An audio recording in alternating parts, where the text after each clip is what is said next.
just one moment then.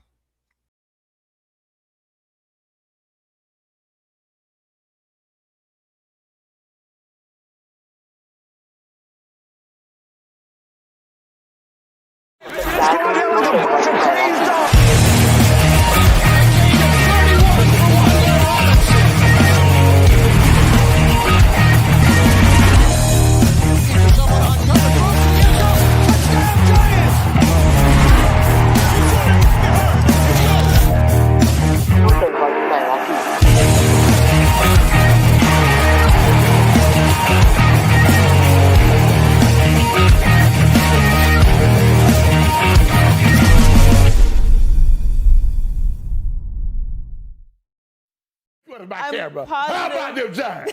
How about them Giants? How about them Giants?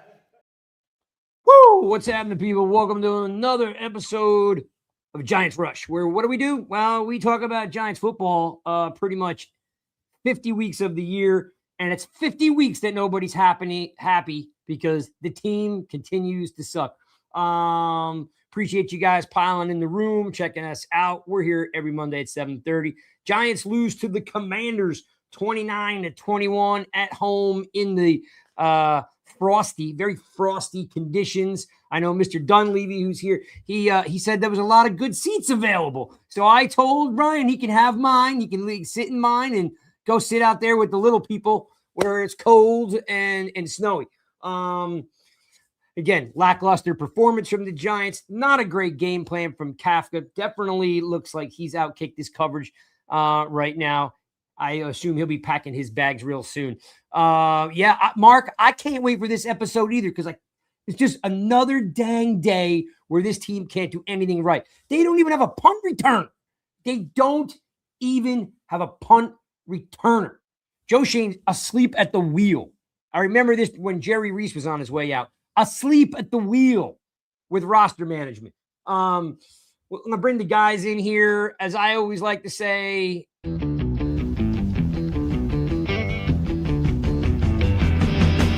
it's good to be the king.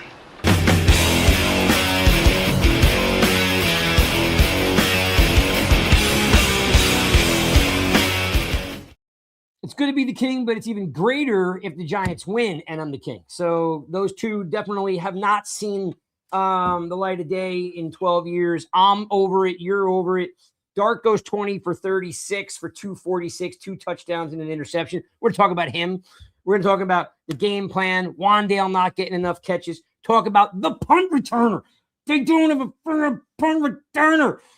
Sorry, I just don't understand how you don't have a punt returner and you make Holland go out there and you tell him the fair catch. What kind of NFL team are we running here when you tell the returner he's got to fair catch balls?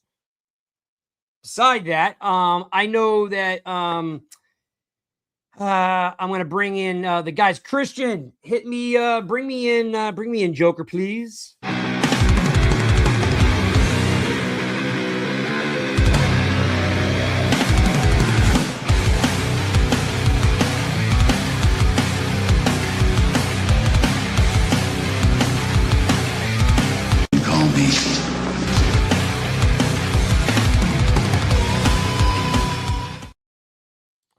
What's up, my brother? What's up? What's up? I got a lot to say. I'm still angry. I don't want to be angry, but I'm angry. I can't take another dang day of this franchise just being pathetic. Yes, I know. It's I'm going to save it for the show. I got a lot on my mind for sure. So, well, you're live, dude. We are in the show. It's just, listen, all right, you brought up the punt returner to have him fair catch. You have Amir Smith-Marset that's there. You have another guy you could bring up, and you're fire Joe Schoen. If nothing else seals the deal, the fact that this is your game plan, instead of bringing somebody up when you knew Gunnar has been injured all week and he might not play, I don't understand why you couldn't elevate Smith-Marset. Why is the decision? And it's not just the Kafka. There's no way it's because they did the same shit when Daboll was here. Yeah. So I don't understand. Like, if you weren't convinced that Joe Schoen should be fired, that move right there, done. Go. You got to go. You got to go. You're operating like we're a poor franchise. It makes zero sense. Got to go. Gotta So go. there you go. By the That's my way, starting point. Yeah, I love that. And because I knew you were going to come out firing, I do want to mention that the opening of the show has Dable in it. So I got to take care of that too. But I'm not going to change it until we get a head coach. All right. Or maybe Makes sense. I'll just change the opening entirely. But like I was seeing like Dabes is in there and I kind of miss Dabes now. I'm like, this has been so pathetic. They should just let him finish out this season and fire him at the end, for God's sake. Like, right. good God.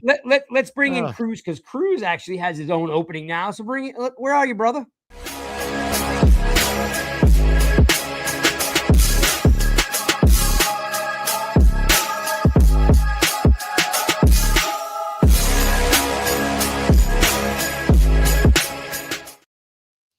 Boom. What's up? What's going on, fellas? What a game. What another week, another loss, another day that Joe Schoen is still the general manager of the New York Giants. So definitely save it for the show, but I think the chat will have a good one today. I'm going to bring Ryan in here. You know, he's our star, but I'm going to say this to you, Chris. Every week, I think, I say, you know what's going to happen this week? They're going to come out and they're going to throw every single down. They're going to come out guns blazing. They're going to go crazy today because they got nothing to lose. They are going to give the fans something to cheer about. And you know what they do, Chris? Wet the bed. Wet the bed. Over and over again. I would think they would want to put some good stuff on tape. Make the fan base a little bit happy. You know what I mean? I'm out there. I'm throwing to Theo. I'm going to throw to Bellinger. I'm going to throw to Slayton. I'm going to throw to Wandale. You know what? Bring me anyone that can catch a pass. I'm throwing the ball. I'm running reverses. I'm running pitchbacks. I'm running anything possible to have some dang fun because you're getting fired anyway. So if you're getting fired anyway, why don't you put a good product on the field and actually try? But no. Let's bring in the man of the hour, the guy we've been waiting to talk because we missed him last week. He misses us. I know he does. Let's bring in Ryan.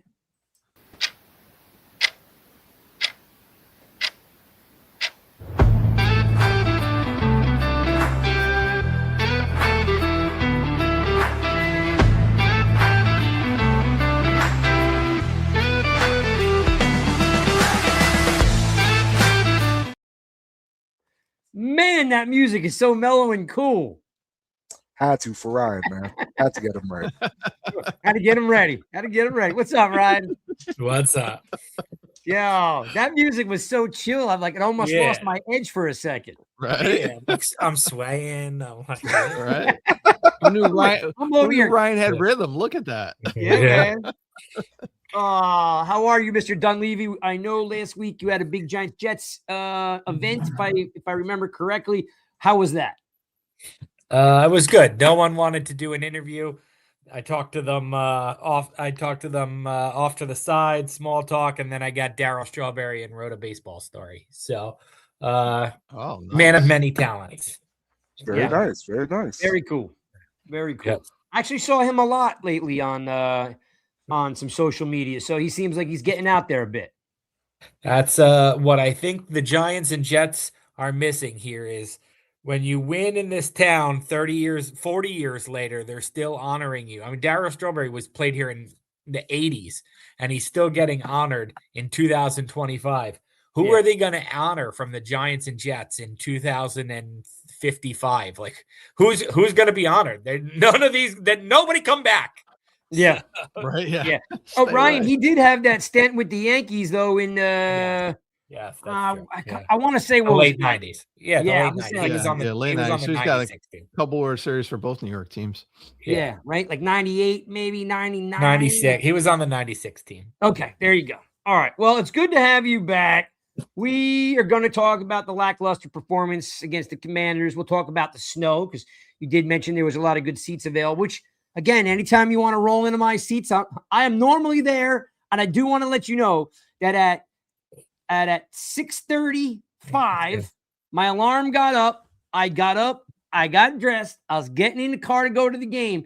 And the only thing I kept thinking, this is how sadistic my mind thinks, is like, I don't want to drive 2 hours to this game and have some schmuck slide into me and crack my Jeep up. And then but here's the thing. And then after all of that, not get to the game. So I'm not going to get to see the game. Someone's going to mash my car. I'm going to be really mad, and I bagged it. And I got to tell you, I tell the story all the time since 1986. Yesterday was the 9th game that I've missed since 1986. Wow. I always go. I always go. Since I was a kid with my dad, I always go. If they were good, even if they were 500, I was going. If they were a 500 team, I was going. I'll say this. I was sitting in the queue listening to you guys, and you were fired up in your opening, and Sean was already called for Joe to get fired. And like, I gotta say, this is good, because yesterday I was like, no one cares anymore. Like, the apathy. I said it's the old Wellington Mara line. If they're booing, if they're angry, whatever, that just means they're passionate. If they don't show and no one's talking about it, that means it's apathy. And like, I got to tell you, yesterday felt as apathetic as all get out. Like, even Brian Burns' first quote, which I'm told I took out of context, was just another Sunday. Like, that's it. That's how I felt. Like, just another Giant. I came, saw the Giants lost. I wrote my story and I went home. Just another Sunday. Mm-hmm. Yeah. Yeah. Who said you took it out of context? That sounds right to me. I was told I took it out of context. All right. I mean, Burns is a pretty good guy. So, very good guy. He's one of the few that shows enough emotion for my liking. Correct. Like he was correct. That's what they showed him on the sideline a few times. He was real pissed off a number of times yesterday. Correct. So this season has hit him very hard. Yeah. And we're gonna jump into studs and duds, but I will say this, and we've known this for a while, but yesterday it came full circle for me. They have to be the worst tackling team I have ever seen. And you know where it came full circle for me? And I realized it all at one time. I've been saying this now for weeks. There's I think it's maybe the beginning of the third quarter or end of second quarter. There's a run to the left. Okereke clearly has this tackle or push him out of bounds. Or if you're a Patriot linebacker, you tattoo the guy. Okay. Yeah. Okay. If you're a New England Patriot linebacker, you tattoo this guy. And Okereke doesn't touch him and comes up and jogs to the sideline, and he never steps out of bounds, and he goes down the sideline for 10 more yards. I was like this right away. I'm done. This guy will not leave his feet. This guy will not wrap up. And he gets a ton of tackles, and I don't know how he gets them. And I'm so tired of people telling me that McFadden's the problem. And I'm like, so I'm getting sidetracked here, but I had to look this up just for everybody in Giant land who hates on McFadden. Two things. One is 18 years. We've talked about it. Back-to-back 100 tackle seasons hasn't been done in 18 years. But for all you folks that keep telling me that Micah McFadden only makes tackles 10 yards downfield, 2003, 2020, 2023, 2024, he had more tackles for a loss than Roquan Smith and Fred Warner from the Niners. So I don't want to hear it. He had more tackles for a loss than Smith and Warner. Those are your two stud inside linebackers in the NFL. He had more tackles for a loss. Not everybody's going to be a Pro Bowler, people, but we are definitely the worst tackling team in the league. Chris, let's hit studs and duds.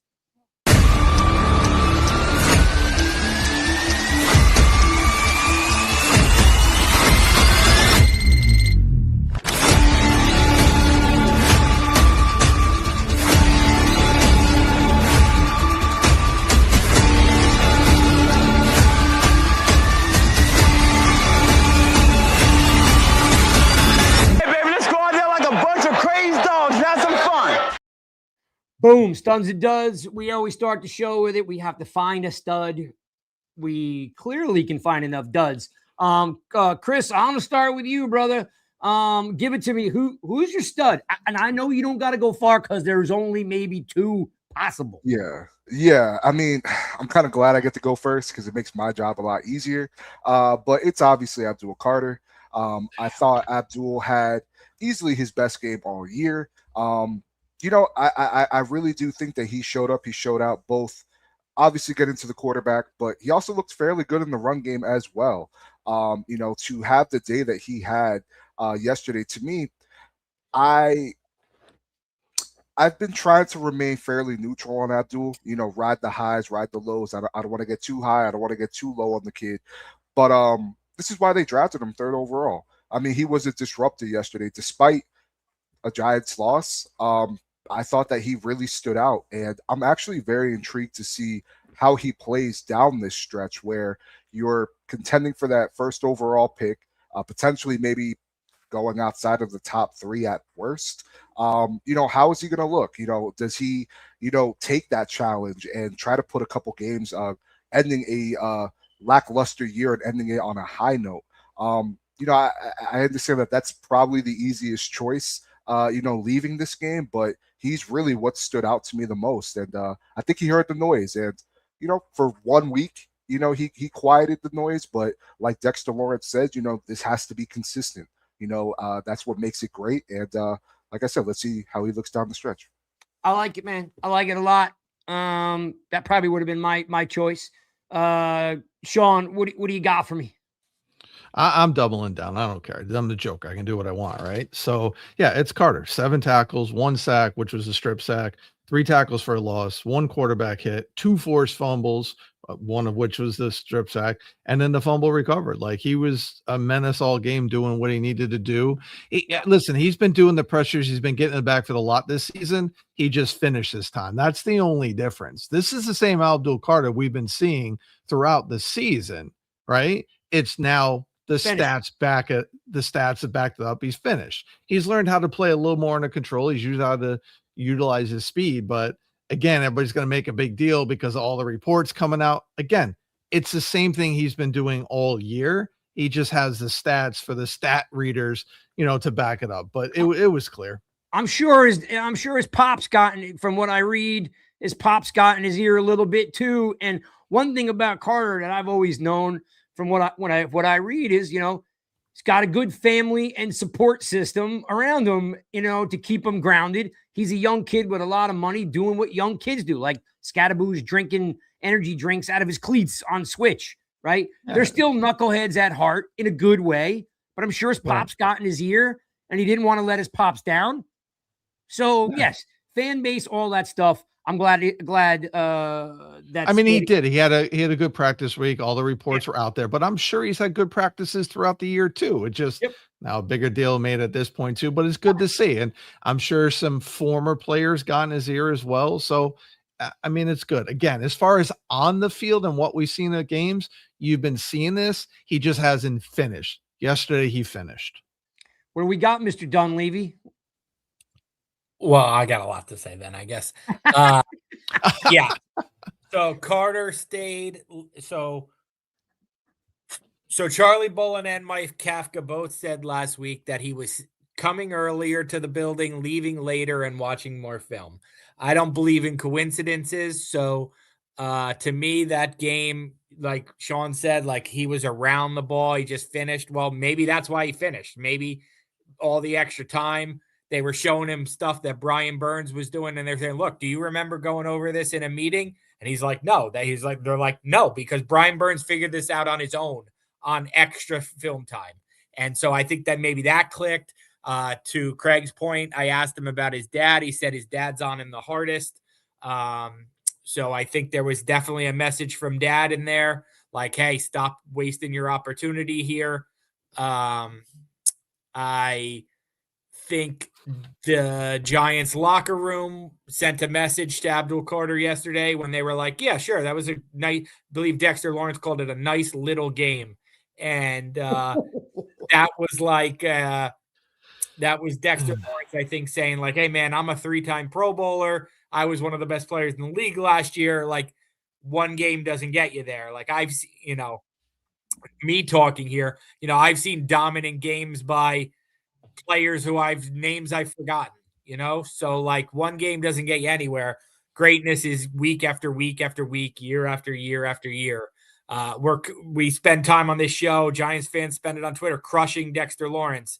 Abdul Carter's a light year away from Dexter Lawrence's resume. So let's not get too carried away with one coming out party game.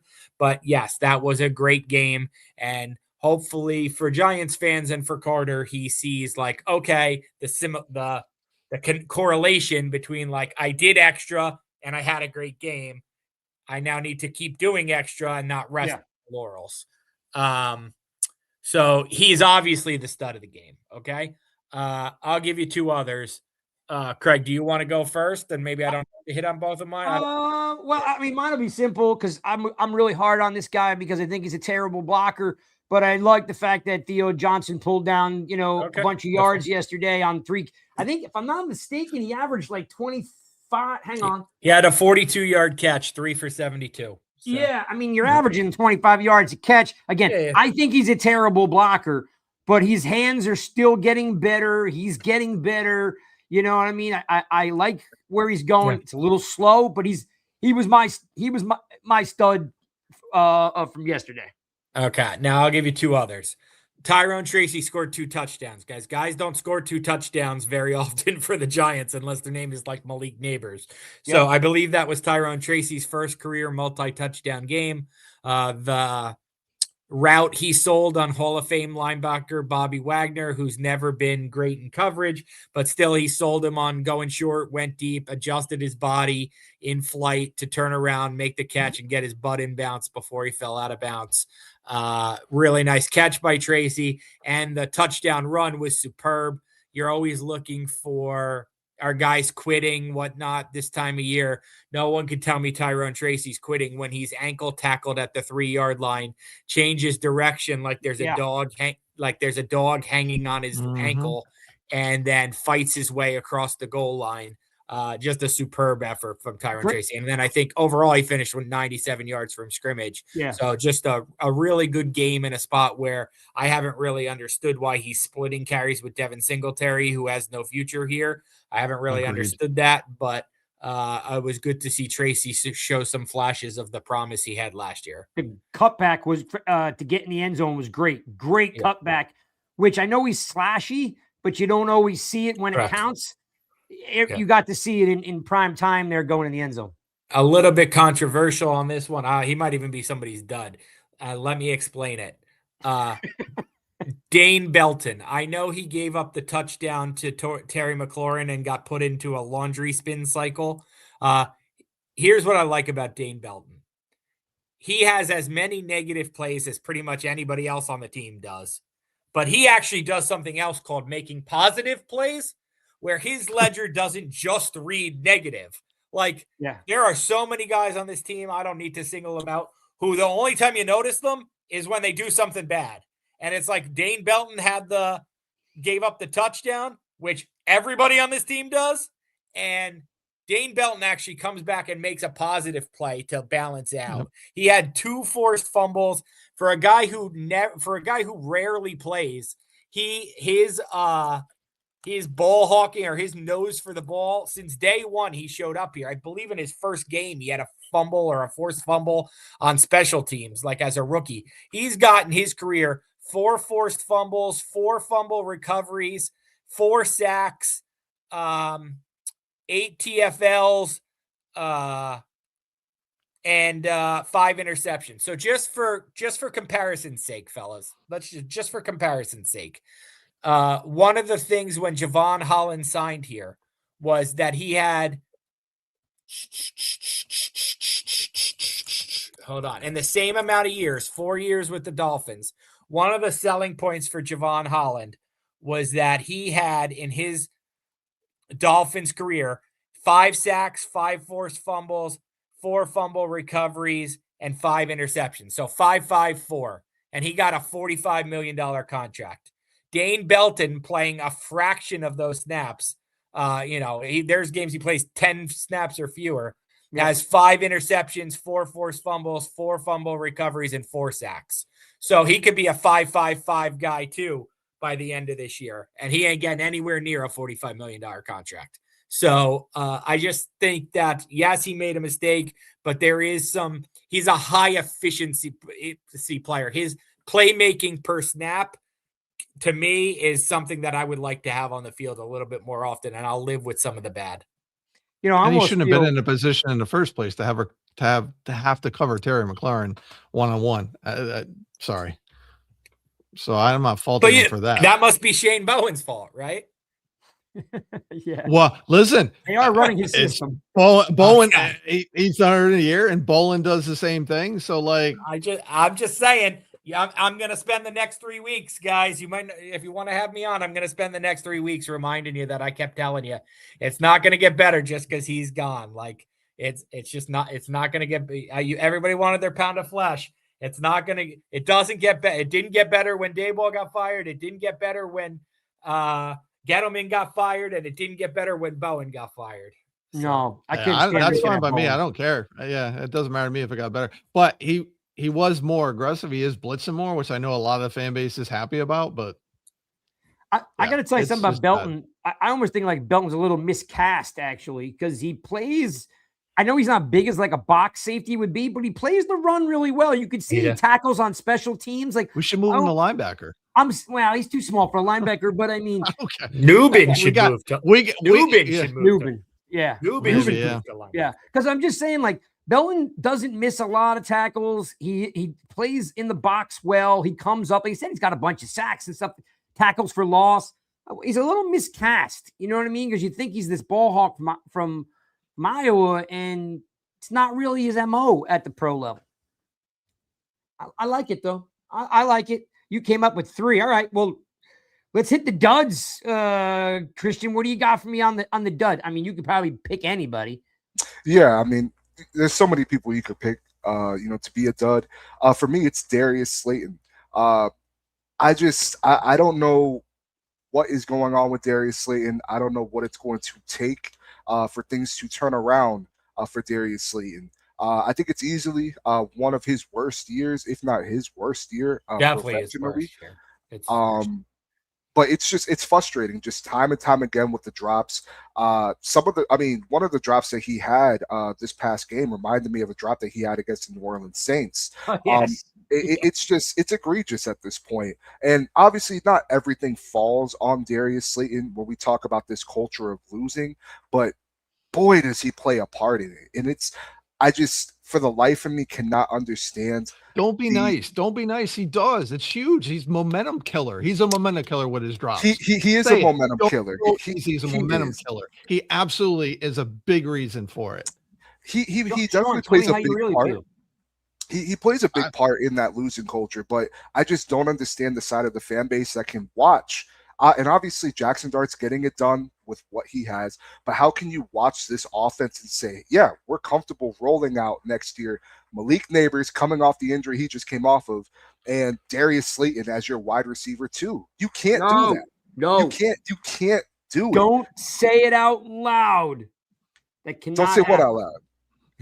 That he's the number 2 next year. Well, that's what I'm saying. I feel like whatever regime comes in, or if somehow, which I don't see happening, but if Joe Schoen is retained, whoever is in this front office, you cannot have Darius Slayton as your wide receiver too. And I listen, I try to do my best not to, call for certain players to be cut or players to be traded. Obviously this is their livelihood, but I'm done with Darius Slayton. This has been over 6 years at this point, and it's Still a constant theme with Darius Slayton. I'm good. If you can even get a 7th round pick for this guy, and I know that they're probably not going to do it, but my goodness, it's frustrating. It's beyond frustrating watching Darius Slayton on a week-to-week out basis. Sean, what do you got for me? Jonathan Vilma said on the broadcast yesterday, boy, you don't see Darius Slayton making drops. What? Like, do your homework, dude. I don't know what Giants games I almost lost it. But seriously. But I'm not going to double down this time. Christian again took my pick for this, but I'm actually going to go with Bobby Okereke. And let me stress this by saying I love Bobby O as a dude. He's a Walter Payton nominee, award winner. All of it. He's a great guy. This is not about Bobby O the person. This is about Bobby O the player. You're a leader on that field and that effort on the sideline. And I said this in real time. That shows me that you don't care. And I don't like saying that about a player. I don't at all, but that effort was absolutely piss poor. And his tackles are 7 yards down the field. Like, yes, he's going to have 100 tackles or whatever he's going to have, but none of them are impact tackles. None of them. Nope. None of them. And that play in the sideline, I just couldn't believe it. Could not believe it. So as default, I was going to go Darius Slayton as my dud, but I will go Bobby O. Yeah. And that's was mine basically. Cause I was done after that. I'm like, everything about him you want to like, right? Off the field stuff. I'm sure he's a major leader in the locker room, but dude, like, it's easy to see you're not the same player or you're not trying. There's something going on. You want to get into politics. You want to pack it in. I don't know what it is. I still like the guy, but he's killing us. And you know how I know? Because middle linebackers are on the ground. They make tackles. They leave their feet. He's never on the ground. He is never wrapping guys up, taking them down. He's never popping guys in the hole. You saw it last night, and we all watched it in real time against New England. That middle linebacker, that young kid, tattooed Dart 5 yards out of bounds. Boom. Projected him off to the sideline. Bobby O could have done the same thing yesterday. He didn't touch him, and the guy went for another 10 yards. Bobby O's mine too. So I'm going to give it to you, Ryan. I don't know where else to go because I was pretty disappointed with that effort. Yeah, I know where to go. I'm going right back to where I was 2 weeks ago, the last time I was on this show. The easy person to pick is special teams coordinator Michael Gabriel. He's the last of the four main coaches who's still doing the same job he was doing before the season started. I don't know if it's Gabriel. I don't know if it's Kafka. I don't know if it's Shane. Not having the punt returners where you guys opened the show, it's mind-boggling. It's just like the kicker. Think about this. The Giants had sent out a punt returner with the plan to catch the ball and just fair catch it, no yards. Meanwhile, they've given up punt return touchdowns in their last two games. Like, one team's goal is score a touchdown. The other team's goal is don't fumble. Like, what are we talking about?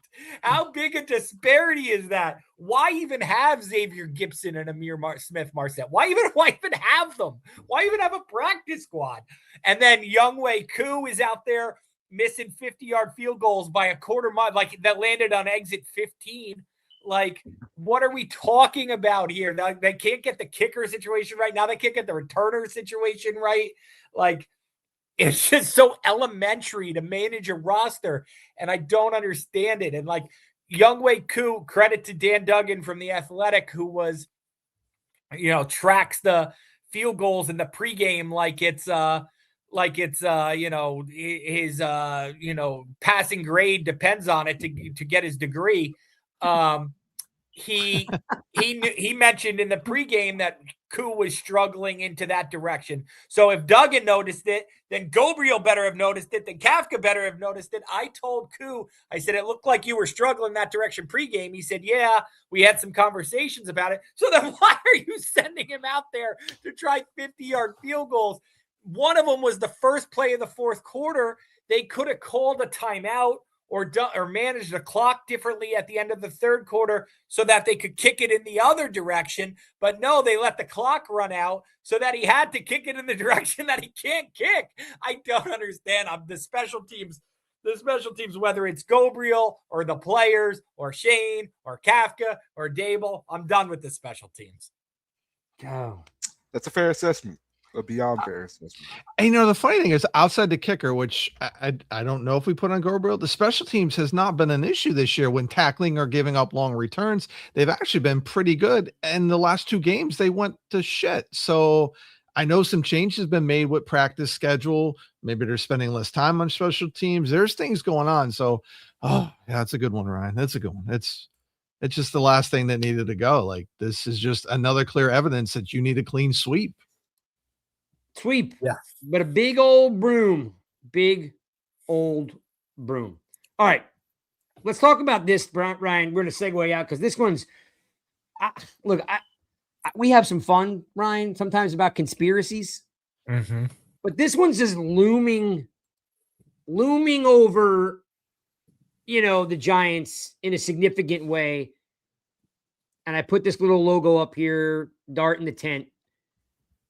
What is going on with these NFL spotters? Because when you ask Dart or someone, you, Jordan, somebody asked him after the game, and he clearly had no idea why he was sent to the tent. Like, the play that he gets hit, they miss it. We got spotters. Oh, no, that didn't go upstairs. Like, what is happening? Who's qualified to send a guy to the tent? Because it's becoming an issue. So please enlighten me what is happening. Yeah, so the officials can do it, or the NFL independent concussion spotters who are not NFL employees can do it. I believe they're actually doctors, or I'm not sure about that. Yeah, they can do it. And here's the story, guys, right? Like, he is clearly being targeted by these people for better safe than sorry concussion checks. This is the Giants' own doing for Brian Daboll going into the concussion tent and putting Dart in making him the poster boy for concussions, for him playing 2 snaps with a concussion against the Bears. He is now the Tua Tagovailoa like poster boy for concussions. The way that anytime Tua was close, he used to have to get checked. That's Dart for the rest of the season. Like, if his helmet even touches the turf, they're going to send him. Is it fair? No. Am I in favor of it? Yes. I do think, like, I don't even know what the other answer to that question is. Like, should they let him not? Should they not be extra cautious with him? Like, but if they're yes, no, they have to be penalizing him. Sounded to feel like the way you describe that, it's like we're getting the team's penalized for what Daboll did 8 weeks ago. I mean, yes. So, like, good. They should be extra cautious with everybody in the NFL on concussion. But they're not everybody. Huh? They're not like cautious with everybody. They're only cautious with him. Well, he has the history. Like, what do you want them to not be cautious with him? They have to be cautious with him. These guys, it's their brains. Like, I don't want anybody. I want everybody to be sent to the concussion test room anytime their head hits the turf. I want 3 quarterbacks. I'm with you. I want consistency. I want 3 quarterbacks on the roster instead of 2 with an inactive, so that when this happens, it's not a shit show of who goes in and, oh, we got to play this. Like, put all the quarterbacks active. Like, if you need to, stop the game while the quarterback gets his concussion test, and just basically have a extended TV timeout like you do when a guy comes on the field when the card has to come on. Stop the game while the quarterback gets a concussion test, and if he passes, he can come back in. I don't care. But, like, the answer is not don't be extra safe. The answer is not like let Jaxson Dart like live with the consequences. So I have no problem with them paying extra attention to a guy who keeps. Well, 2 things I'll say real quick. I mean, in that game, that for what they sent him in, there was nothing that warranted him going to the tent. The other thing I think it is, yes, Ryan, everything you said is accurate with Daboll going in, but the NFL, the spotters also messed up. They screwed up in that Bears game. They're the reason why he didn't go in the tent. They're the reason why he had those 2 extra things. It was clear they should have sent him in before. So now they're making up for their error because we're not going to let this happen again. Correct. Yeah. I mean, I want the consistency. I want them to be safe, but I want to be consistent. Like, the guy who hit Gunner in the head and cracked the guy's helmet, you might want to send that guy in, because the force that he laid on Gunner cracked Gunner's helmet. We'd probably, from a spotter perspective, helmet to helmet collision, you should send that guy in. Like, if you want to be overcautious, right? I agree. They should be overcautious with everybody. We should have like 5 concussion checks a game per team. Like, I'm totally in favor of it. Like, I do think he's getting unfairly targeted, but I just think it is what it is. Like, this is not the same thing, but it kind of is. Like, remember James Harrison? Like, he used to get personal fouls every game because he had a reputation for it. Well, now Jaxson Dart has a reputation for concussions. So he's just going to they're looking for him to get concussions. Like, once you have a reputation, whether it's for being injury or dirty or being a flopper in basketball, it just follows you. And that's, maybe next year it won't. Maybe this whole situation just needs a cleansing of the offseason. But for the next 3 games, this is what's going to happen. Interesting. Because I mean, he only had 1 concussion, right? I mean, put him in the tent 6 times. He only came out with 1 concussion. So it's interesting that he had that reputation. Put him in 15 times. It doesn't matter. Anytime his head hits the turf, he should go for a concussion test. It's gonna be tough. But I hear you, Sean. Are we not looking for consistency out of these guys? Yeah, absolutely. Again, the Sunday night game, the Bengals game, there was plays where both those quarterbacks should have put in, and they weren't. And here's the other thing in that Sunday night game, Chris Collinsworth was saying that the Vikings actually tell their quarterbacks to dive head first, and he was applauding them for diving head first. Meanwhile, we're getting chastised by the national media networks for running Jaxson Dart on quarterback runs. Like, what are we doing? Like, that doesn't help either. When you have the national media making a thing out of this, that's ridiculous. Well, and that's not going to stop, but it needs to stop. Like, if you want consistency with concussion, the protocol and all that, and putting them in the tent, fine. But be consistent with how you're talking about quarterbacks and other people in the media, because this Jaxson Dart narrative is ridiculous. Again, Jonathan Vilma's talking about how many concussions that he had. He had 1 concussion. That was it. And the other times he was set in the tent was for other things and shouldn't have been set in the tent earlier in the year too. Like, what are we talking about? Like, this is full blown, and I'm over it. It's crazy. Just absolutely crazy. And the worst part, and I'm going to tie this back to why, again, this regime needs to go. We are so worried about optics. We are so worried about what people think. They're not running him because everybody's talking about it. And they're worried about the pushback from all of it. Game plan. Totally affects the game plan. Yep. Like, stop being cowards. You can't run an organization worried about optics. That's the worst thing you can do, is worry about optics and trying to run a football organization. Unreal. Oh, yeah. Get them all gone. All of them especially gone. It affects the game plan. That game plan yesterday was so weak. It was terrible. Weak. Oh, my God. It was so weak. He definitely has not been the same quarterback since Daboll was gone. And people told me, like, oh, it's not about Daboll because most of Jaxson Dart's playmaking is off script. So you're not going to miss Daboll as much because it's not that his offense is setting Dart up to look great. It's that Dart's doing off script things that he can do with any coach. I will say through 2 games, I think he misses Brian Daboll. Like it. Yeah, I'd agree. I think we'd all agree. Yeah. And so many fans are like, oh, he'll be fine with Kafka. But on the other hand, I'm going to say this, guys. If Brian Daboll was there, he'd probably still be running like 10 times a game, and I'd be one of those people screaming that that's too much. So there has to be a happy medium. But you can't have it one. What they were doing, what Daboll was doing was too much, but he definitely doesn't look as comfortable without Daboll. Let me ask you though, Ryan, to that point. Kafka's calling the plays. Why is it okay for Lamar to run as much as he used to run? Their little offense was Lamar running the ball.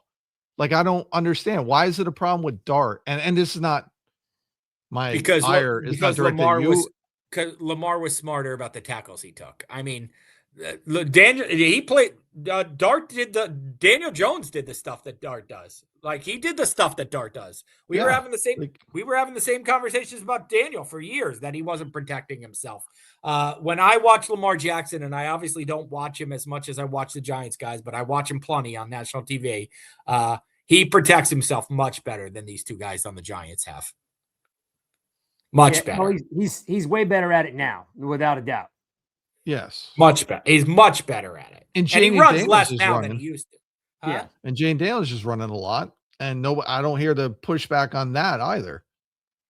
Daniels? So Jane Daniels. So it's his weapon. It's what he does good at. Does he need to get better? He slid yesterday, which is great. And they gave him the Bronx cheer for the Meadowlands, which is good.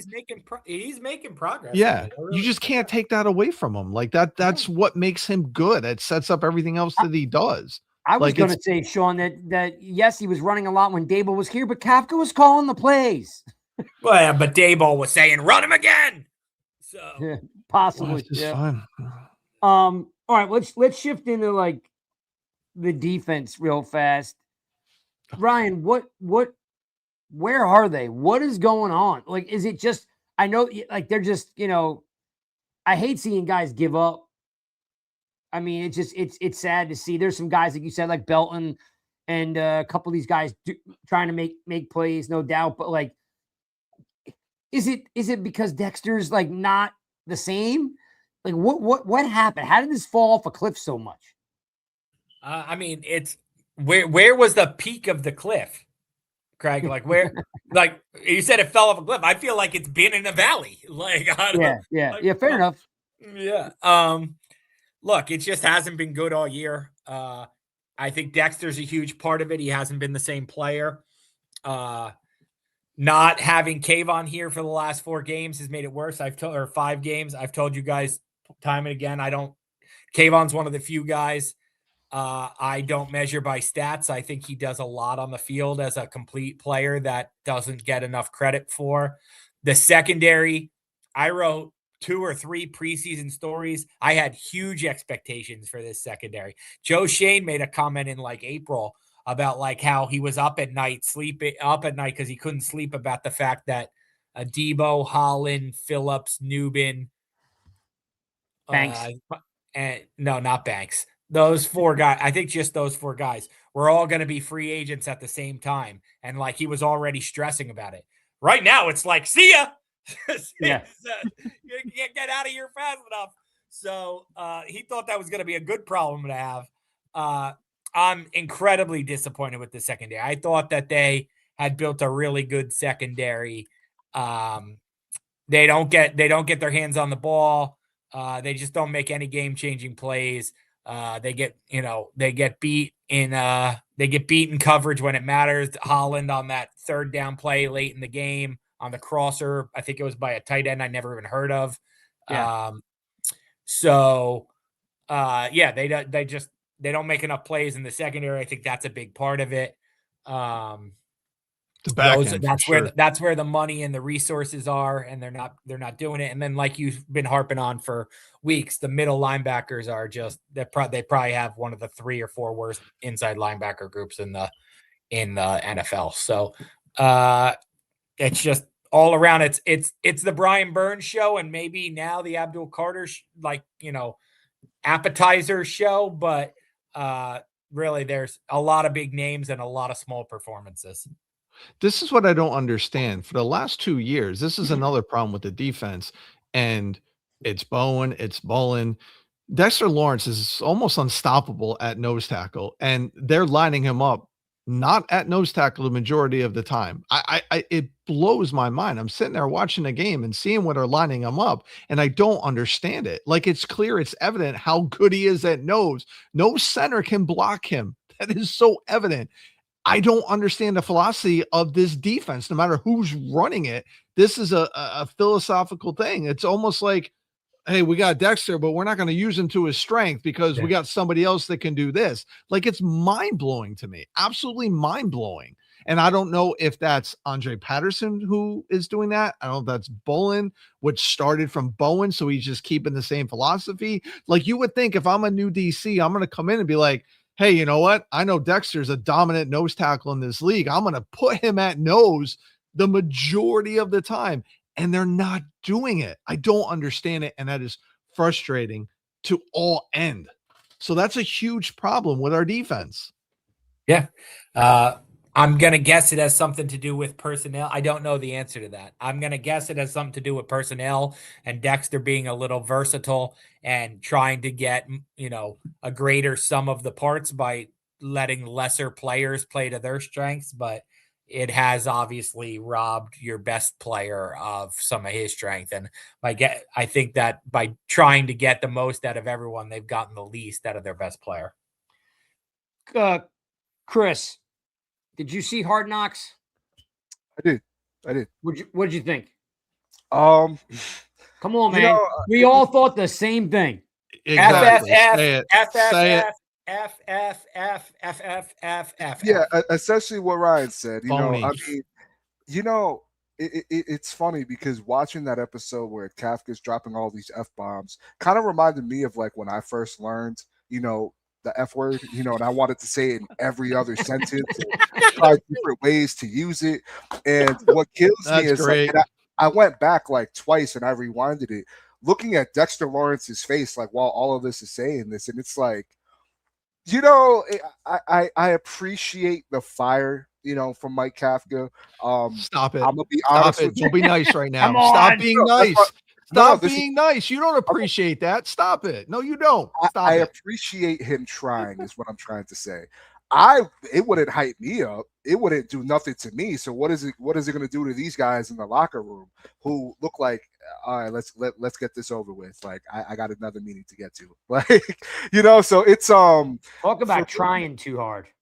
yeah. Players recognize fake. They recognize yeah. I will say this much. One of the things that I did leave with after watching the last 2 Hard Knocks episode, I would be very shocked if Kafka gets another opportunity, at least for like the next year, 2 years in this league. I could see him maybe going the college route, but I feel like this has really shown a light on not just the New York Giants organization, but on Kafka, who's someone who the last couple of years has had multiple round interviews with different organizations. We've seen him get blocked off to go to different places as well. And now we know why he didn't get hired for those head coaching jobs. Yeah. I mean, Read tomorrow's New York Post. There is my main story and Paul Schwartz's column is both on this topic. It is both on what has happened to Mike Kafka, the guy who went on 8 different teams brought in for a head coach interview. Is this going to kill his future the way it killed Jeff Ulbrich, the Jets defensive coordinator? It's almost starting to be like, I would turn down an interim head coach job if I was a hot candidate, because it only is making you look bad. Like Mike Kafka was put in a no-win situation and has no wins, essentially. So I asked Jeff Saturday, who was the Colts interim head coach, how hard the job is. He talked about it. And I asked an NFL executive about it. He doesn't think Kafka is doing damage to his own resume. Here's the quote for you guys.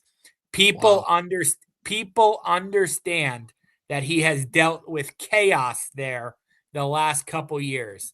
His days in Kansas City were a lot more successful, and others will view that part of his career with positivity if they have done their research. Wait, who said that? Is that an unknown source? Who's going to get credit for Patrick Mahomes? No freaking way. By the way, he was only there 2 years. He was there 4 years.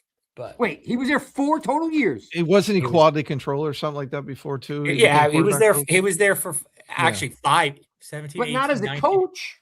He was there 5 years as a coach. Yeah. He was there. It's quality control or something else, and the quarterback. But he's gonna. Quality control. Oh my goodness. Seriously, I'm gonna apply to be an NFL exec, because when I hear crap like that and I see what other GMs are doing, I literally could do this job, because there's like, you got to be kidding me. And by the way, to the Hard Knocks, to your point, Craig, I got no problem with him swearing. I don't care. Coaches swear, like other coaches on that episode. He's trying to. But you saw the difference. It didn't come across fake and phony and like you were putting on a performance. And players see through it. Every one of those people in I mean, hell, even when he said to break it down, and they didn't really acknowledge it. They know, like, if you ain't about that, like it sounds phony. Like, that's really what it was. Like, I was embarrassed. I you know what? In my 50 plus years or however long I've been on this earth and being a fan of the Giants since birth, that was the first time I can remember that I was actually embarrassed to be a Giants fan watching that shit show and him doing what he was doing. Like, can we fire an interim head coach? Can we fire an interim head coach? Literally, can we do that? Because again, that exec, whoever he is, man, it's like that guy on Twitter, the former NFL scout. This guy's probably about to be a former NFL exec, because good God almighty. There's 2 reasons why I think he's gotten interviews as much as he had. Number one, and again, I'm not being a dick here. Number one, he was on the KC staff. So everybody on the KC staff gets an interview. And number 2, he satisfies the requirement for the Rooney Rule because he's 1/4 Puerto Rican. There's a reason why he hasn't been hired, and we're seeing that. I don't care how much chaos has been here.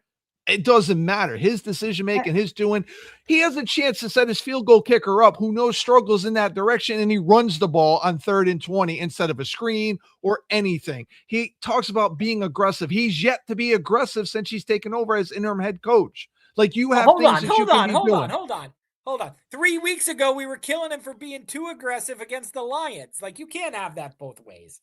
Like, I'm talking about like on 4th down and stuff like that. I'm not talking on fourth down. On 4th down against the Lions, he went for the win, and people killed him for it. We didn't kill him. Yeah, but that's different from you should go for the points there. That's the difference. I'm talking about on like 4th and 1 out of like point range, not going for it or being aggressive with play calling, I just didn't like. Sorry, there's nothing that he's done, chaos or not. There's nothing he has done that says he's a head coach material. He's had every opportunity to show he can do something. Hold that thought, because here's the thing, what I found interesting about what he just said. The person who said it said, with all the chaos that's gone over there, how do you, first of all, what are you deeming chaos? Okay, that sounds like someone who just doesn't like Dable right up front and is putting a chaos label on what Dable did. It may be bad. It may not be what we wanted, and the results weren't there. But chaos? I don't think chaos. Chaos? They've had about 12 different quarterbacks in his 4 years. He got play calling. That's chaos. No. Chaos is implying that the coach created the chaos. You can't create injuries. I mean, the injuries are Jones's injuries. They've had no consistency at quarterback. That's chaos. I guess so. Maybe from a player standpoint, but I don't think he said the chaos that Kafka went through. What did Kafka go through? That's his job. He had play calling taken from him. He was shoved in a broom closet. And rightfully so. Yes. Well, they gave it to Shea Tierney. And then they had to like sulk. They had to limp back to him and ask him to take it back from Daboll because his offense was so bad. I mean, I think there's been plenty of chaos here. Yeah, guys. And I appreciate that. I don't see it as chaos. I see it as having a job, failing at your job, and then giving you a second chance because they're trying to get this guy to be a coach and coach up his offense, but he sucks so bad they had to say, "Dude, you suck right now." Nobody was saying that when Jameis Winston threw for 420 yards or whatever. They almost beat the Lions. No one was saying that about Mike Kafka then. Yeah. I don't know, dude. I was watching that. There was a lot of people saying that it was Jameis making plays, the same way that we've said that Dart has been making plays and he's making Kafka look better than what he was. Jameis was making. Listen, I'll give Kafka credit that pass, the gunner reverse pass to Jameis was a great play call. I will give him credit for that. That may have been the best game he's called since he's been with the Giants, was that Detroit game. I will give him credit for that. But there's so many things. Like, I just don't understand the infatuation with Mike Kafka as a coach. I don't understand it. It blows my mind. And I've seen a lot of great coaches. I've watched a lot of great coaches. I don't see it with him. No. I don't understand it at all. And that's not directed at you, Ryan, at all. No. I don't think he's a great coach. I don't get it. I don't understand where the infatuation comes from. Is it because he talks intelligent? You got to do more than talk intelligent. I don't think he's a great coach, but I don't think he's I've seen a lot of, to your point, I've seen a lot of coaches. I don't think he's in the bottom half of the coaches I've seen here either. So I don't know, man. He hasn't won anything. Zero. Nobody wins anything here. Nobody wins. That's true. That is true. All right. How about the coaching candidates, Ryan? Where are we? What's the short list look like? I don't know that. I don't know that I have much different I know there's everybody wants to have the latest. I'm not sure that I could give you like Marcus Freeman is a candidate. Like, they have not, to my knowledge, had conversations with him or whatnot. Like, yeah, they're interested in Marcus Freeman. They haven't brought him in for an interview. They haven't reached out to have a feeler to see if he's interested. Like, he's someone they like. Like, I don't know. Like, that's step 1 of 30 to get him hired. Like, I know that there's every odds maker board wants to make somebody the new favorite every week, or every reporter wants to have the newest thing. Like, they're interested in Marcus Freeman. Tell me when they talk. They're interested in Lou Anarumo. They're interested in Chris Shula. It's the same names, guys. Like, Yeah. it's the same names. It's the same. They don't even know who's going to be making the hire. So if they fire Joe Shane in 3 weeks, then the new GM is going to have a new list, and maybe that list doesn't include Lou Anarumo, but it includes Mike the McCarthy. Cowboys quarterbacks coach, because he knows him from somewhere. Like, Yeah. So it's impossible to say. So it's all the same names. Yes, Marcus Freeman is on it. Who else was buzzing this week? There was some other guy who was quote unquote the new favorite.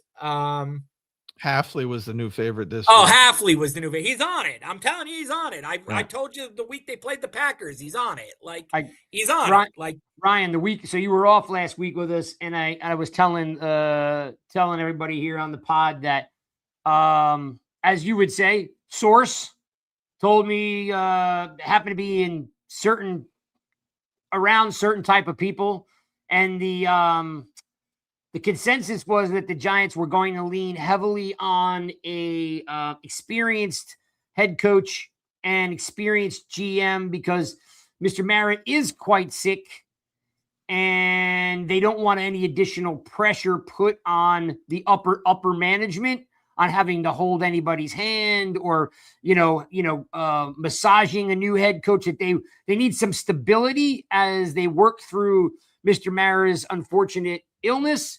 So that list may look a little bit differently than we'd like. We want Shula, we want Halfley, but it may come down to where the owner is in his health. Yeah, I mean, sure. Yeah, I mean, I think that John Mara's health will have a lot to do with it.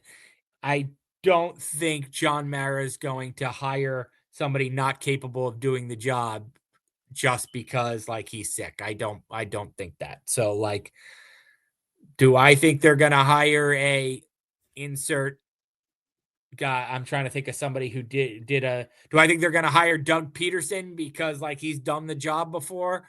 No, I don't. No, I don't think that. So, I think experience will matter. And I think that's why Jeff Halfley comes maybe before Jesse Minter or Chris Shula, but because he's done the job before at Boston College. But I don't think I don't think on January 25th, we're going to go, wow, I did not see that hire coming. It's going to be one of the 8 names we all throw around. Christian, what's your thoughts here? I mean, I'm still waiting for them to get rid of the general manager at this point.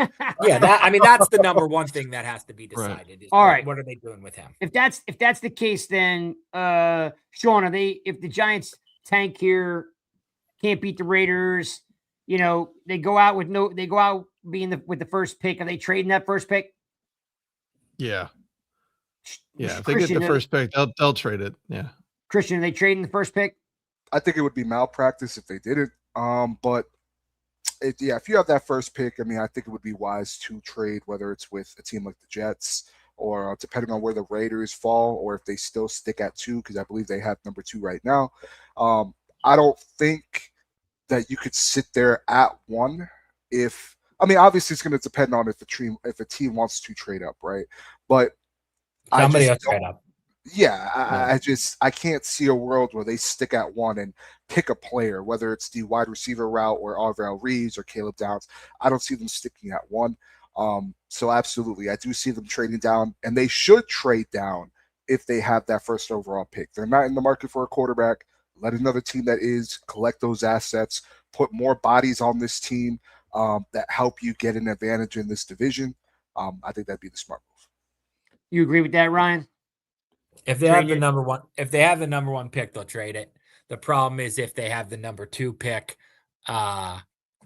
there's probably not going to be a big market to trade for. So you're looking at, if you have the number 2 pick, you're probably going to not get great value for that pick because you're going to pick a wide receiver or a right tackle or somebody at number 2 who doesn't probably deserve to be the number 2 pick, a linebacker, a safety. So there's a huge difference this year between the number 1 pick and the number 2 pick. So if they have 1, I think they'll trade it. Again, it depends who the GM is. Don't rule this out, guys. What if the GM loves Fernando Mendoza? Could they trade Jaxson Dart? I know the Giants fan base exploded on me. I got like literally a million interactions on a tweet where I suggested that they could consider it. I don't think they'll consider it. I think there's probably a 1% chance, and that 1% chance would be tied to a new GM who loves Fernando Mendoza. It isn't going to be this GM who does it. But if a new GM came in and loved Fernando Mendoza and saw the 6 concussion tests for Jaxson Dart, I'm not going to say 0%, but probably 1%.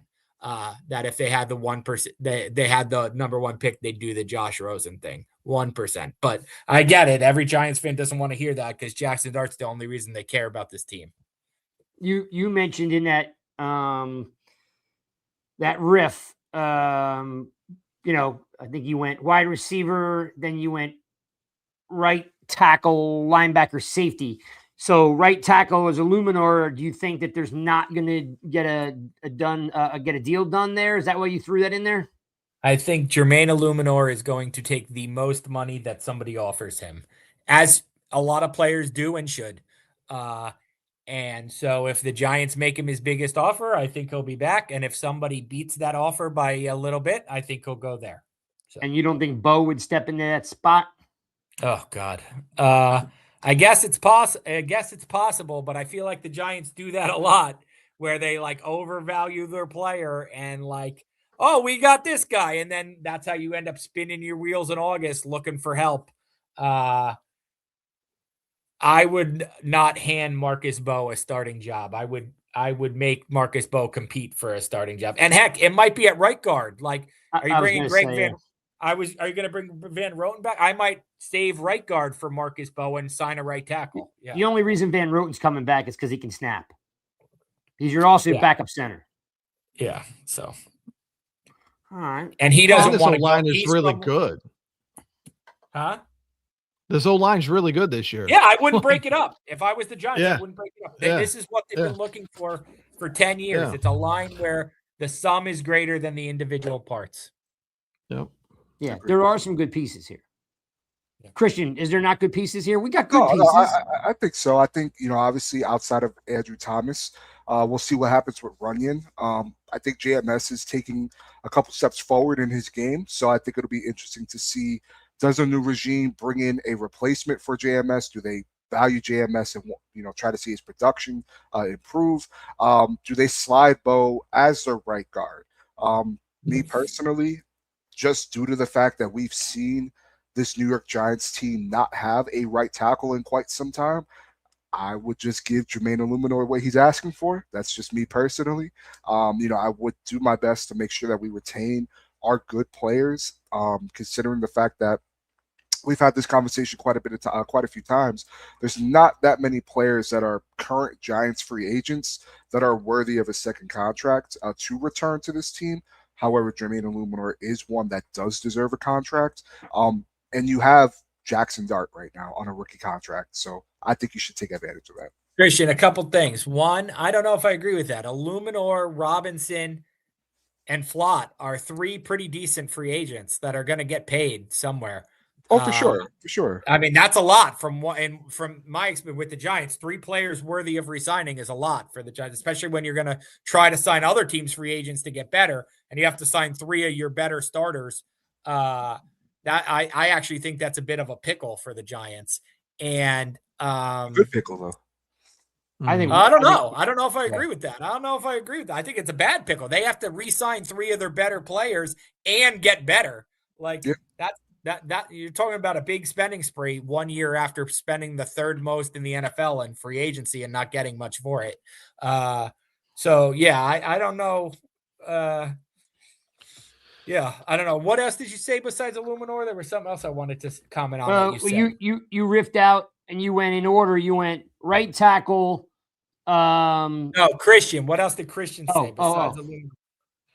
Oh, no. We were just talking about Illuminor specifically, but I said we've had conversations where there's not many players that are current Giants free agents.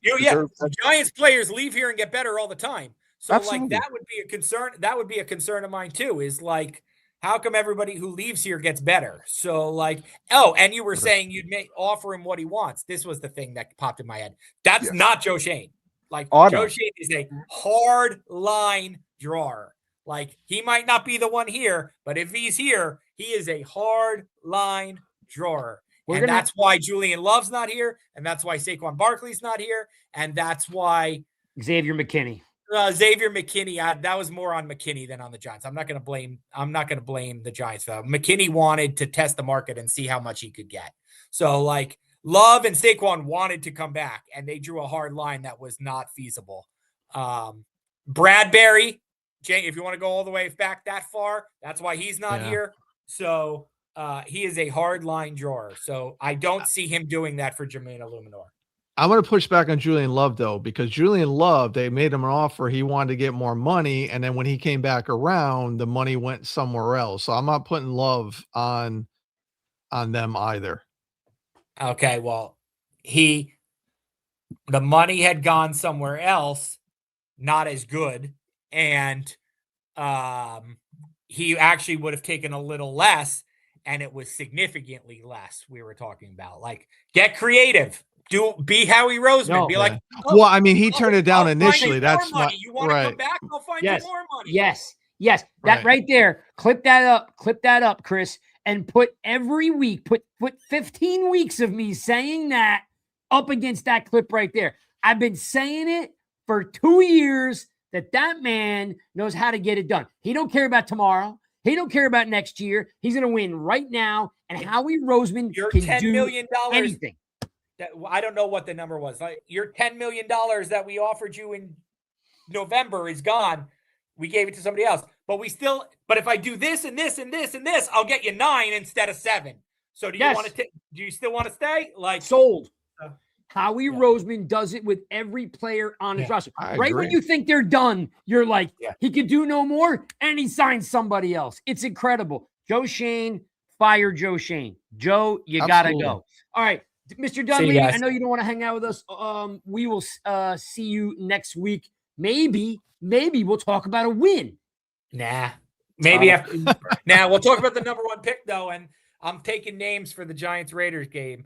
Is it the Stinker Bowl? Do we like that? The Stinker Bowl. We'll come up with something good. We will, man. Yeah. See you, Ryan.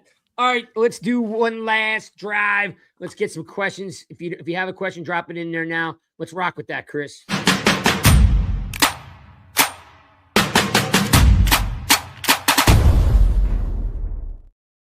Boom, ending the show here with your questions. One last drive. We're going to read them and hand them out. So if you have any more, pump them in there.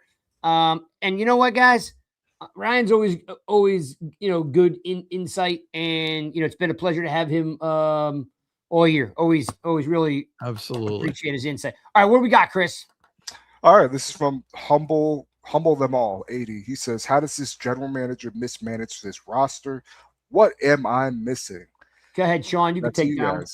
Yeah. Listen, I wish I had the answer because it's crazy. Like I said, I mean, the fact that you got a guy, Smith Marset is a good punt returner, and your option is to have Javon Holland back there just to go like this. That literally is the game plan. And Mike Kafka came out and said that's the game plan. Like, what are we doing? Like, that's not a professional football organization right there. Like, we're running like we got no money at all. It's like nickel and diamond to make these roster moves. I don't understand it at all. So Humble, you're not missing anything. He's just bad. He's bad. He's got to go. We can't have this anymore. We just can't. Like, it's embarrassing.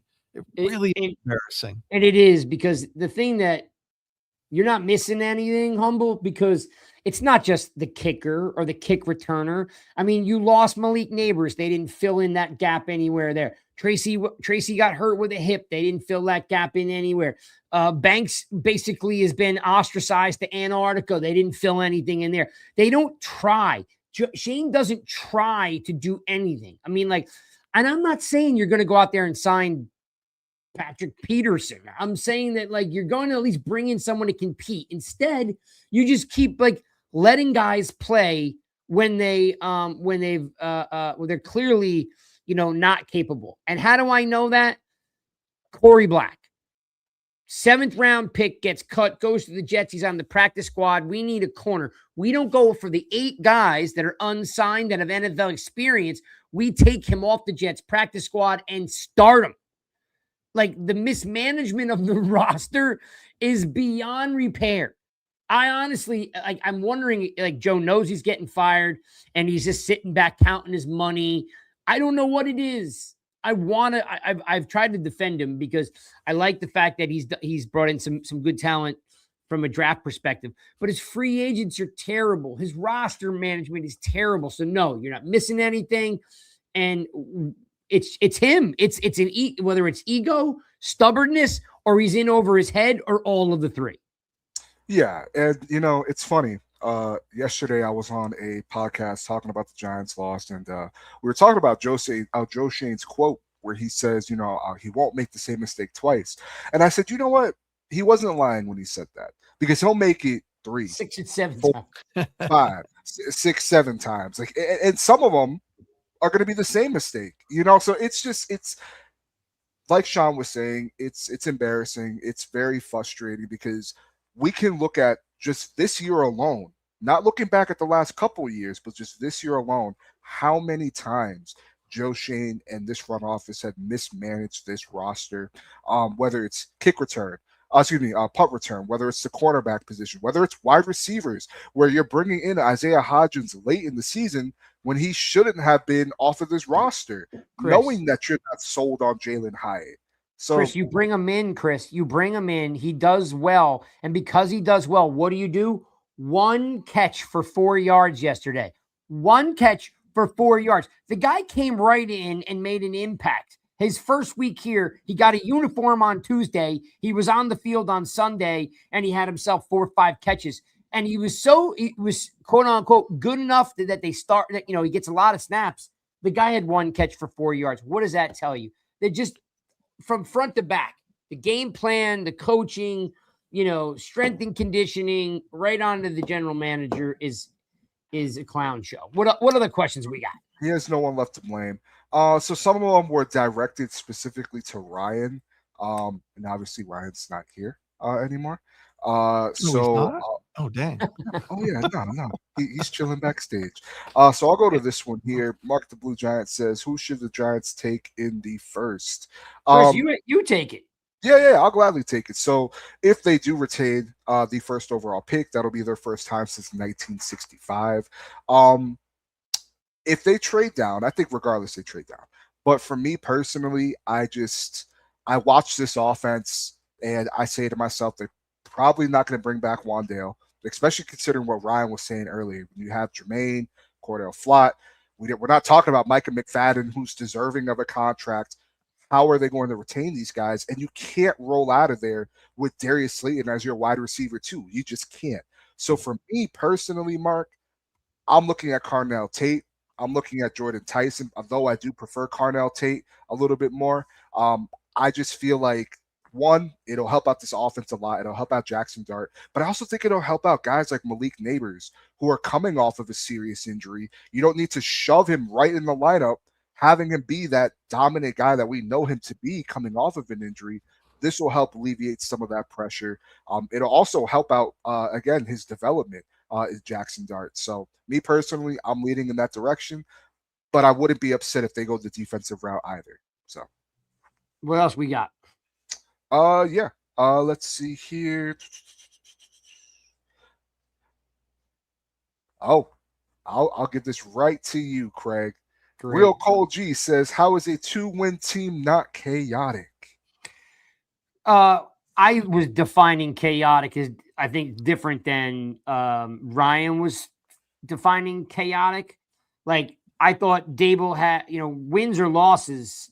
Like, it was Dable calling the plays, right? Then it was Kafka calling the plays. It was, I thought regardless of it being dysfunctional, I didn't think it was chaotic. Like, there wasn't guys getting DWIs. There wasn't guys getting arrested. There wasn't fights in the locker room. There wasn't like off-field stuff that we know about, right? Like, that's what I was considering chaotic, someone saying something to the press that made bulletin board material.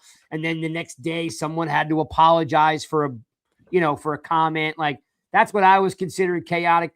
The other side of the coin, yes, no wins, chaotic, kicker, chaotic, punt returner or lack of chaotic, 100%. I was defining it a little different, so I apologize. I was looking at it like not from a in the lines perspective. It was as a whole, things falling apart. Look what happened. Look what happened at Michigan. That's chaotic. Okay. Head coach, assist, and everything that happened with him, and he's in jail, and there's a knife involved. She's pregnant. Oh, that's chaotic. You know what I mean? So, yeah, no, I feel you. I was kind of so my bad. Yes, it is chaotic, just a different type. Yeah, and it looks like we got one last question here to end the show. Again, from Mark the Blue Giant. He says, do we need another edge? What do we do with Kayvon, and why isn't he on IR? Sean, what do you think, man? How are you feeling? We don't need another edge. Kayvon's got his 5th-year option. If we have to, we can franchise him to make it work. If you can extend him, you extend him.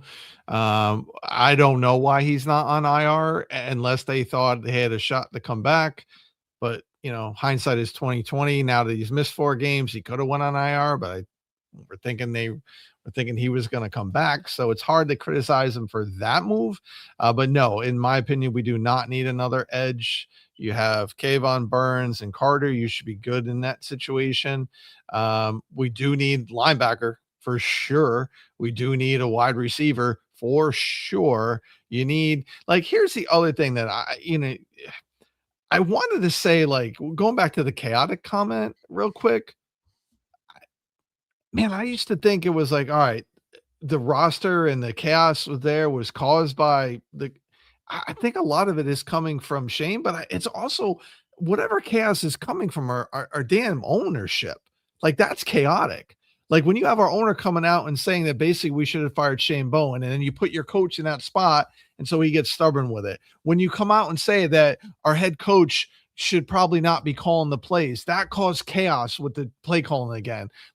That shouldn't have happened. You should just have Daboll calling the plays. Stay out of it. Stay out of it. Stop saying shit, sound bites in the media. Stop doing that. That's chaos to me. That's got to change. And to the other point, if we're looking at the last 3 games of the season to determine Joe Shane's fate, we're screwed as an organization. Yeah, his fate should not be judged on the last 3 games of the season. His fate should already be determined at this point. Agreed. That's where we're problem. Not only is it problematic and chaotic that we worry about optics and all that crap, we worry about the last 3 games. Oh, we went on a good note and we had a win to end the season, so we got to bring guys back. That's why we're in the shit show that we're in. And Tim McDonald and Kevin Abrams survive every regime that's here. They're here no matter what. We want to talk about why we can't get things done with the cap, why we don't have cap room? Kevin Abrams is our cap guy, and he's been here forever. Can I play you guys a song? Sure. I don't know if this sounds too low, let me know. But I saw this today. Sean, I sent it to you. Oh, I must not have gotten it. Jaxson Dart, yeah. Miss you. You're 6 feet underground, cause you won't go out. Jaxson Dart, I'll always hit you. If you don't learn to slide, you'll be watching from the sidelines. Sky blue, thought that this could be the year. Now I'm shedding all these tears. Young way cool, we're missing that kid, and it's making me feel sick. Jaxson Dart, young Skywalker, is a new hope on the way, or will you just be like Darth Vader?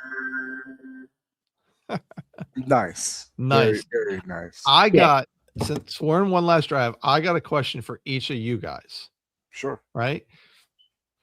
Tell me how coaching is not a major factor with this team when we literally just watch Washington beat us with worse players on their roster competing against us. To me, there is talent on this roster. Is it perfect? No. Do we need to fill in gaps? Absolutely. But please tell me how coaching is not a major factor with why we haven't won. We literally just watched it yesterday, and Washington lost guys during the game yesterday and still beat us. So tell me why it's coaching isn't a huge role here. I can say this because you and I have had this conversation before.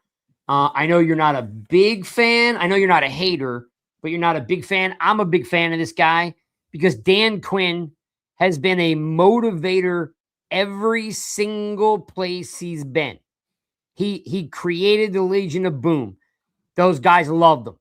He went to Atlanta and got him to the Super Bowl. Motivated a not very talented Atlanta team, took him to the Super Bowl. And then went to the Cowboys and created a really good defense there. A motivational head coach or defensive coordinator has players willing to run through walls. They'll do it for Vrabel. So right. So you're agreeing with my point. So yes, coaching. You're agreeing with my point. Yeah. I am agreeing with your point that coaching is everything. Atmosphere is everything. Chemistry is everything. Like, why does an offensive line play great? Because they got chemistry, right? Why does a defense play great? Because they got chemistry. Where does all that chemistry come from? It comes from a badass head coach who motivates these guys to be their best. And right now, they don't want Kafka. They didn't like Bowen. They don't like Joe Shane. They want someone to come in here and be like, we're going to give you everything you need to be great. And coaching does that. You know what? How I know that? Because we have an average offensive line from a talent perspective outside of AT. And Illuminor is better than average. But holistically, we have the 10th, 11th, 12th best line in football right now. How do you get there?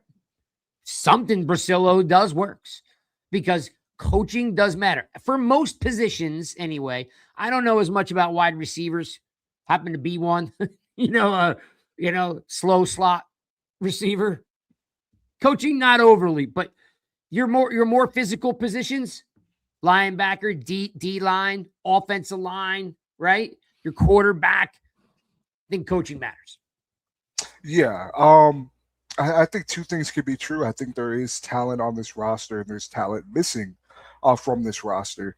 But I do think coaching does play a pretty big part into that as well. And we've seen that throughout the league, just how important having the right people in your building is, right? Look at the Chicago Bears. Look at the New England Patriots. I mean, you bring someone in. Yeah, Jacksonville too. And honestly, look, this team is just as bad, if not probably, especially on paper, worse than the New York Giants, where you have a team like Tennessee. You don't think they're saying the same thing? If we bring in the right guys, we can have a above average, if not average season. I mean, for the Giants, who I think, at least on paper, they're a talented team. They have some holes, but I do think you look at guys like Abdul, who we know, all of us know on this panel, that he's being used incorrectly. Right, he's not being used to the fullest of his capabilities. You have guys, again, on this defense who you're saying to yourself, okay, like these aren't terrible players like Tyler Newman. He's not a terrible player whatsoever, but not being used to his fullest of his capabilities. So we need to make sure that whoever is hired can come in and maximize some of these players that we have on this roster who, when we drafted them, we were over here jumping up and down for them, because these were players that a lot of people had a high grade on. And why is it that they come to the Giants and they play terrible? But then the moment they leave, they play up to the level that we thought that they were able to play at, and they couldn't do that in New York. So something's got to give here. I agree with you, Sean. I think coaching does matter. It is important. And I think it's going to be huge for this New York Giants team. The right hire can set this franchise up for years to come. But if they make the wrong hire, and especially one that's going to hinder the development of Jaxson Dart, boy, do we got a problem. We have a huge problem. And whatever hire they make, head coach and GM, they got to let them do their jobs without any interference from anybody else. Yep. You can make the right hire and still screw up the right hire. And that's what we have to stop doing. I want to give a shout out to Cold because Cold reminded me of this. We talked about it on Twitter, on X, we were DMing each other because we were waiting for the Giants to sign a DB when Adebo went down. And we were like, he was like, what are we doing? And I was like, I don't know. So we were going back and forth with like, a couple lists. And Cole, I don't know if you remember the exact number, but there were 8 guys, I think. I think it was 8, 7, maybe 7 available football players that were on the street that had the ability to come in here and play, I don't know, average ball. But instead, we plugged in Corey Black. That isn't a complete indictment on, 1, the general manager, and 2, the coach. The coach should have already told him, guys, we cut this guy. He's not able to do it. Coaching matters. Coaching just matters. So shout out to Cole for reminding me of that, because it just goes back to like the DB coach has to go like this.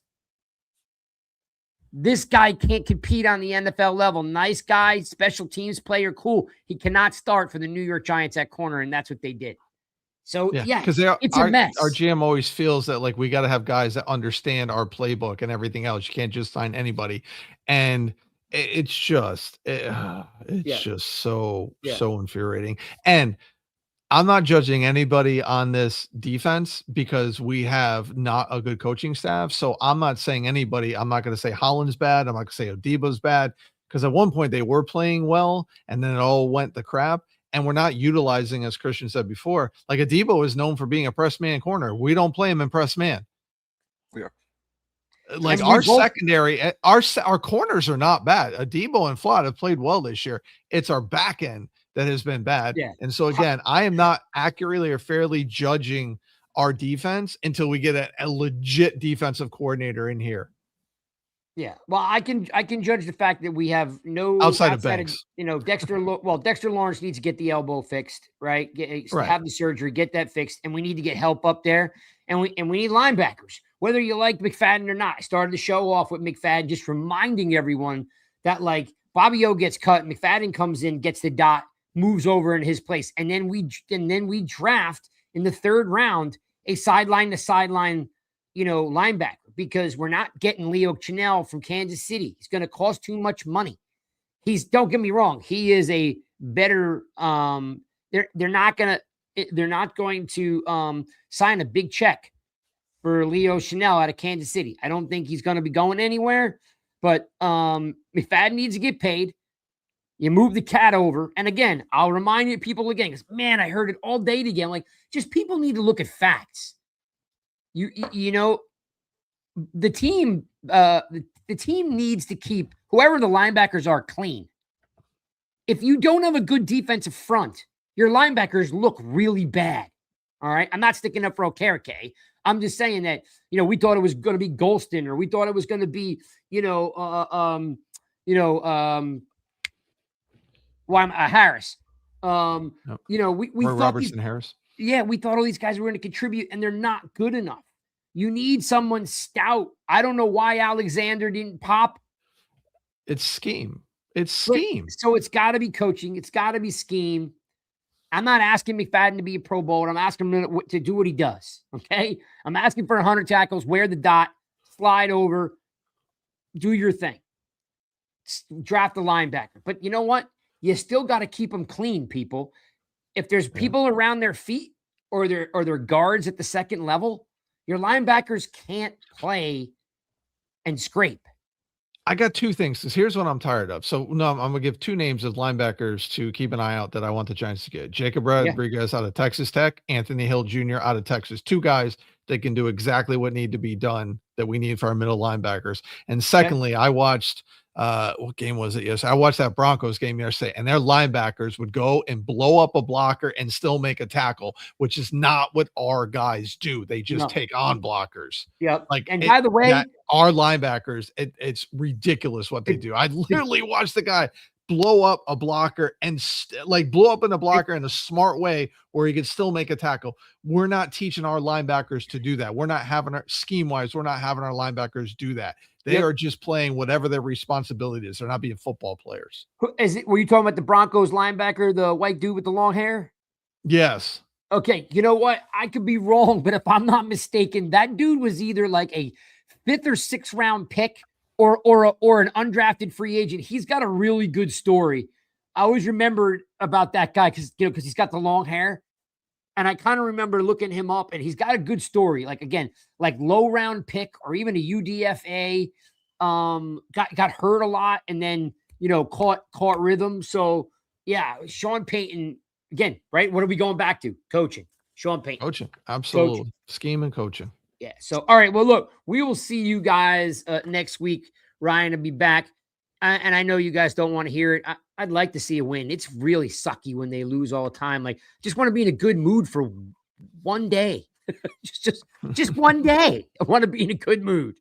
So I don't know if that's going to overly affect if they get the first or the second round. Who knows what the Jets and the Raiders are going to do. But we will, we'll see you guys next Monday.